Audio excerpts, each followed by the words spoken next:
अब वो दोनों ही बारिश में खड़े होकर वेट कर रहे थे।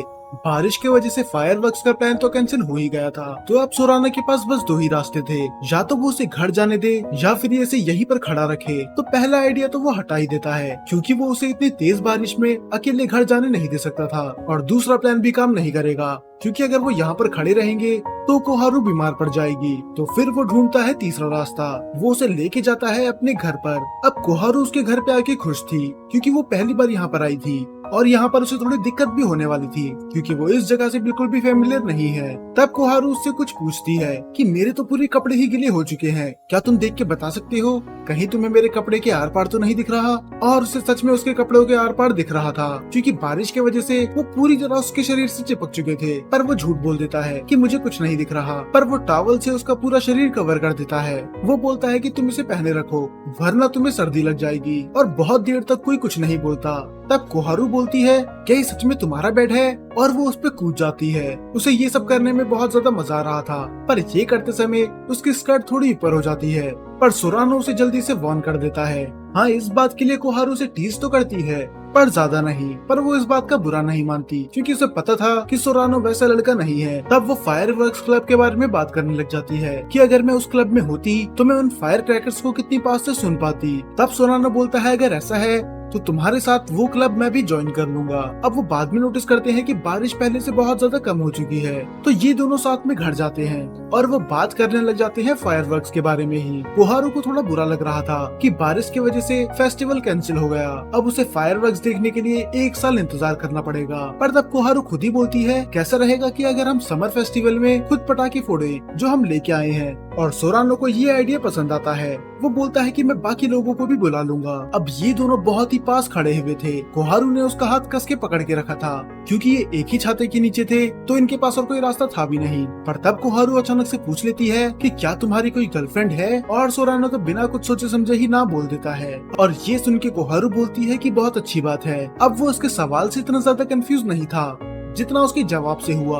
वो बोलता है इसमें अच्छी बात क्या है। तब वो अपने आप को डिफेंड करने के लिए बोलती है मैं तो बस इसलिए बोल रही थी क्योंकि मैं तुम्हारे पूरे दिन का ज्यादा टाइम ले लेती हूँ, और देखो अभी भी मैं तुम्हारा हाथ पकड़ के चल रही हूँ। अगर तुम्हारी कोई गर्लफ्रेंड होती तो मैं ऐसी हरकतें नहीं करती, वरना उस बेचारी को बुरा लगता। तब सोरानो बोलता है कि अभी थोड़ी देर के लिए मुझे लगा कि तुम मुझे अपनी फीलिंग कन्फेस कर रही हो, पर मैं गलत था। और वो पाउट करने लग जाती है कि जो भी मैंने कहा वो भूल जाओ, मेरा मजाक मत उड़ाओ। और ऐसे ही चलते चलते वो पहुंच जाती हैं उसके घर के आगे। तब कोहारू उसे कुछ बताती है। वो बोलती है क्या तुम्हें पता है कि अंधे लोग चेहरा कैसे देखते हैं। जब भी किसी ब्लाइंड पर्सन को आगे वाले का चेहरा देखना होता है वो अपने हाथों से उसका चेहरा छूता है, और इसी से वो अंदाजा लगा लेता है कि सामने वाला कैसे दिखता होगा। तो सोरानो खुद ही बोल देता है क्या तुम्हें मेरा चेहरा देखना है, तुम देख सकती हो। तो वो उसके सामने आती है, अपना हाथ उसके फेस पे रखती है और उसे किस कर लेती है। सोरानो तो पूरा ब्लैंक था, वो कुछ बोल ही नहीं पाता, और आखिर वो बोलता ही क्या।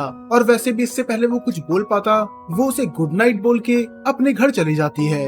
अब सोरानो बहुत ही ज्यादा कंफ्यूज था अपनी फीलिंग्स को लेके। तो अगले दिन वो कोहारू से नहीं मिलता, क्योंकि उससे पहले एडवाइस चाहिए थी नारुमी की। तो वो उसे खाने के बहाने बाहर लेके जाता है ताकि वो उसे किस वाली बात बता सके। पर नारुमी वो तो यूको को भी बुला लेता है।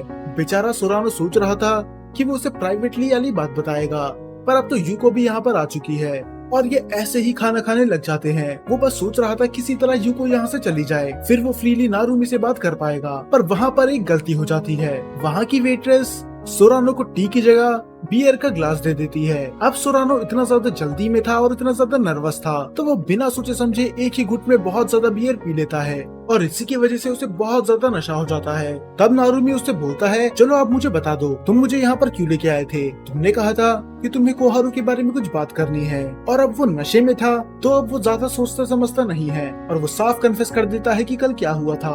वो बोलता है कि कल कोहारू ने अचानक से मुझे किस करा और मैं उसके आगे कुछ बोल ही नहीं पाया। मुझे कुछ समझ ही नहीं आया कि मुझे क्या बोलना चाहिए, और ना ही मैंने उसे कुछ टेक्स्ट करा। बेचारा नारुमी तो बहुत ज्यादा जेलस होता है कि तुम्हारी लव लाइफ कितनी बढ़िया है, अभी कॉलेज में आए हुए हमें इतना टाइम भी नहीं हुआ और तुम्हें लड़की भी मिल गई। पर यूको बिल्कुल खुश नहीं थी। वो बोलती है कि तुम्हें पहले स्टार्ट करना चाहिए था। मुझे पता है कि तुम भी कोहारू को पसंद करते हो। क्या तुमने प्यार की रूल बुक्स नहीं पढ़ी? हर बार लड़का ही पहले कन्फेस करता है। पर नारुमी बोलता है कि हम 2026 में हैं। अब ऐसा लड़का लड़की जैसे यहाँ पर कुछ नहीं होता, सभी इक्वल हैं। पर यूको उसकी बात नहीं सुनती और वो उससे बोलती है कि तुम उसे अपनी फीलिंग शो करने में इतना डरते क्यों हो, आखिर तुम उससे जाके हक क्यों नहीं करते या फिर उसे अपनी मन की बात क्यों नहीं बता देते, क्योंकि मैं जानती हूँ कि वो भी तुम्हें पसंद करती है। तब वो बोलता है मैं ऐसा नहीं कर सकता क्योंकि वो ब्लाइंड है। और इस पे नारुमी और यूको दोनों भड़क जाते हैं कि वो ब्लाइंड है तो क्या हुआ, तुम हर बार उसकी ब्लाइंडनेस बीच में क्यों लेके आते हो, जब वो डिजर्व नहीं करती प्यार करना। पर वो उन्हें फिर अच्छे से समझाता है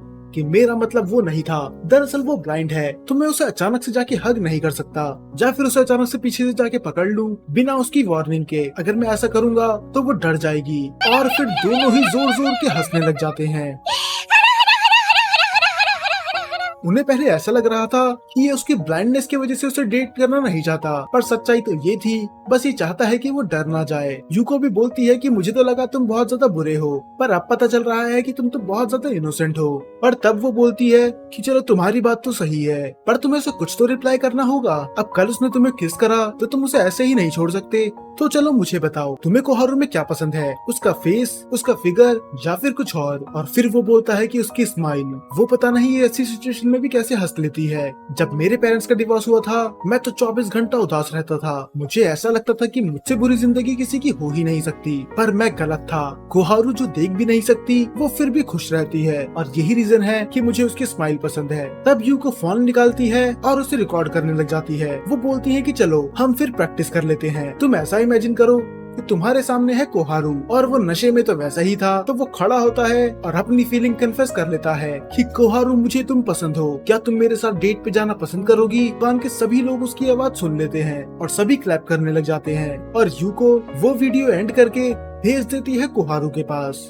अब बेचारा सोच रहा था कि वो कैसे रिएक्ट करेगी। अब बहुत दिन हो चुके थे और कोहारू कॉलेज नहीं आती। कॉलेज तो छोड़ो, वो तो उसके मैसेज का रिप्लाई तक नहीं कर रही थी और ऐसा कई दिनों से हो रहा था। उसे लगता है ऐसा इसलिए तो नहीं क्योंकि उसे वीडियो का बुरा लग गया हो। और उसी के साथ ये एपिसोड यहाँ पर खत्म हो जाता है।